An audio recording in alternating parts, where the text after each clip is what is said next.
এখন মনে করেন ওয়ারিশ এখানে বসলো, বসার পর আপনাদেরকে আধা ঘন্টা শুধু হাসাইলো, মিথ্যা কথা বইলা।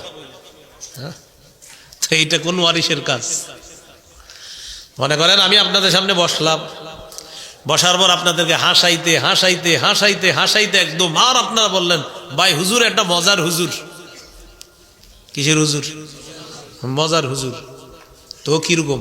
আরে হুজুরে যে সুন্দর করে হাসায়, তুই আগামী হুজুরে ওই তারিখ অমুক জায়গায় চল আবার যাবো, ওখানেও গিয়ে হাসতে হবে কতক্ষণ।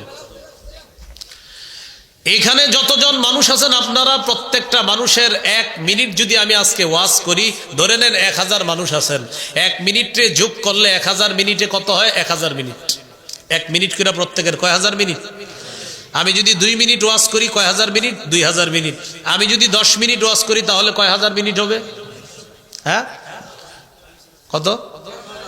এই 10,000 মিনিট আমি যদি আজকে আপনাদের সামনে শুধু 2 মিনিট ওয়াজ করে বলতাম আখির দাওয়ান আলহামদুলিল্লাহ রাব্বিল আলামিন, তাহলে 2 মিনিট 1000কে 2 মিনিট দিয়ে যোগ দিলে হয় আপনার 10,000। এই 10,000 মিনিটের হিসাব আল্লাহর কাছে দিতে হবে। 10,000 মিনিটের হিসাব আল্লাহর কাছে দিতে হবে। তাহলে আধা ঘন্টা 40 মিনিট আপনাকে মিথ্যা কথা বলে আপনাকে হাসাইলাম। আপনি এবার চিন্তা করেন আপনার কি অবস্থা হবে, আমার কি অবস্থা হবে। তো যিনি দাওয়াত দিবে, কোরআন সুন্নাহর প্রচার করবে, তিনি নবীর ওয়ারিস, এটা তার মনে রাখতে হবে।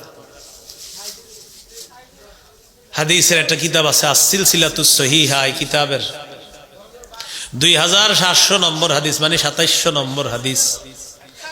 বিদায় হজের ভাষণে রাসূল সাল্লাল্লাহু আলাইহি সাল্লাম বলেন, আইয়ুহান নাস ইন্না রাব্বাকুম ওয়াহিদ ওয়া ইন্না আবাকুম ওয়াহিদ লা লা ফাদ্দাল লিআরাবিয়্যিন আলা আজমিয়্যিন ওয়ালা লিআজমিয়্যিন আলা আরাবিয়্যিন ওয়ালা লিআহমারা আলা আসওয়াদা ওয়ালা লিআসওয়াদা আলা আহমারা ইল্লা বিত্তাকওয়া। নবীজি বলেন, তোমাদের রব একজন, তোমাদের বাবা একজন। শোনো তোমরা, আরবের উপর অনারবের কোনো শ্রেষ্ঠত্ব নাই, অনারবের উপর আরবের কোনো শ্রেষ্ঠত্ব নাই। কালো মানুষের উপর সাদা মানুষের কোনো শ্রেষ্ঠত্ব নাই, সাদা মানুষের উপর কালো মানুষের কোনো শ্রেষ্ঠত্ব নাই। ইল্লা বিত্তাকওয়া, তাকওয়ার মাধ্যমে শ্রেষ্ঠত্ব হবে। সুবহানাল্লাহ। কিসের মাধ্যমে? একজন কালো মানুষ, তার অন্তরে যদি তাকওয়া থাকে, আল্লাহ বলেন ইন্না আকরামাকুম ইনদাল্লাহি আতকাকুম, তোমাদের মধ্যে আল্লাহর কাছে সবচেয়ে সম্মানিত ওই ব্যক্তি যে সবচেয়ে বেশি আল্লাহকে ভয় করে, যার কলবে সবচেয়ে বেশি তাকওয়া। সে আরবি হোক, অনারবি হোক, সে আজমি হোক, সে কালো হোক, সে সাদা হোক, তাকওয়া আছে, তো আল্লাহর কাছে সেই শ্রেষ্ঠ সম্মানিত।